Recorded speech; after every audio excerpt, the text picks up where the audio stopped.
Hi, Martin here.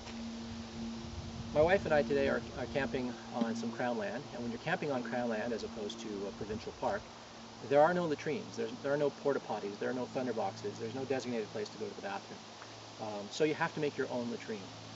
And so what I'm going to show you today is a quick and comfortable and easy way to make your own latrine that won't cost you anything extra and will be above all comfortable, because one of the things that puts a lot of people off of camping is going to the bathroom, taking a poop in the woods. We live in a culture where we're used to sitting on a raised platform and where we can relax. If you're used to squatting and you're comfortable squatting, that's fine, but for a lot of people that's really uncomfortable. When you're squatting like this,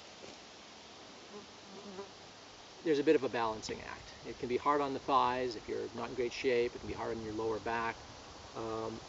People are always worried about when their pants are down that they're going to pee or poop into their pants.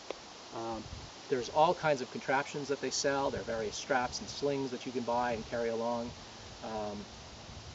to sort of help you with that little balancing act.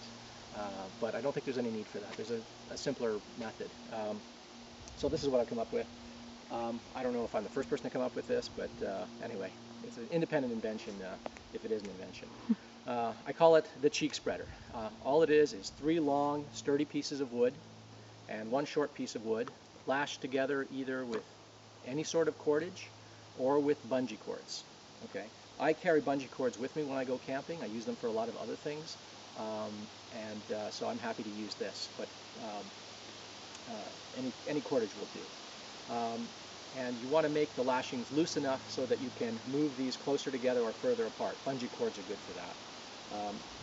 And the way you use it is you rest it on a rock or a log. It's got to be raised in back. The wide end has to be raised. The pointy end has to be on the ground.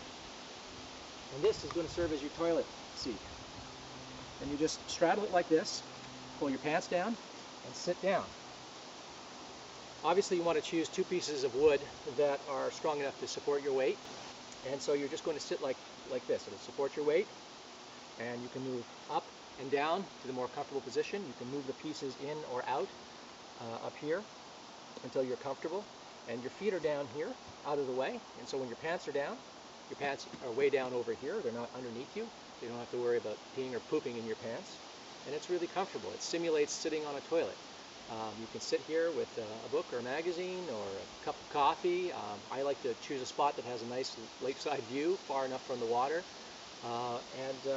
I can really relax. People get bunged up for days, and it's not funny. If you've been bunged up for days, you're in a lot of pain after a few days. So you want to have a comfy poop, and this is a way to do it. There's a little more to explain. The cheek spreader is simplicity itself. But you have to dig a little hole, a cat hole. Not a deep hole, not a big wide latrine, not a big pit. Just take a digging stick,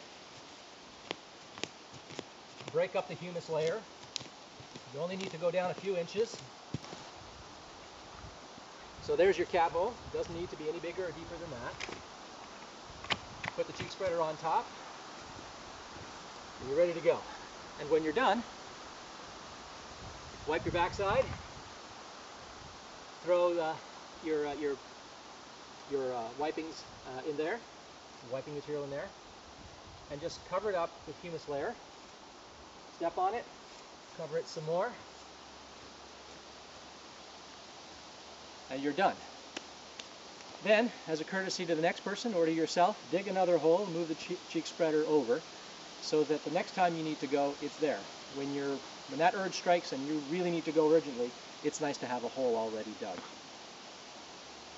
Okay, so that's the cheek spreader. If you're having a hard time having a comfy poop in the woods, I recommend you give it a try. It works very well for me and others who've tried it. I should say something about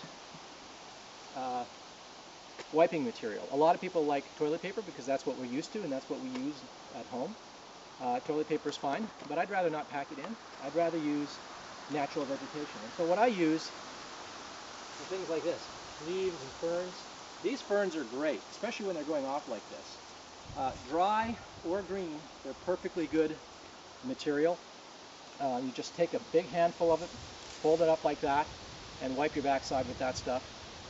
It works really, really well. It isn't messy. It works even if it's full of dew or wet and rain. It works perfectly well. And when you're done, you just throw it in the hole and bury it. If you are going to use toilet paper, it's not advisable to leave the toilet paper in there. It takes a long time to break down. If an animal finds the area and were to dig it up, there's going to be little white roses, paper roses they call them, all over the place. You might have seen those in overused campsites. So what I recommend you do is take your toilet paper and put it in a little wax paper bag, the kind of bag that you get when you go to Tim Hortons and buy a donut, or McDonald's and buy a muffin. Okay? Take these with you, put your toilet paper inside, and when you get back to your campsite, just discreetly toss it into the fire, and it's all gone. Okay, hope that was useful to you.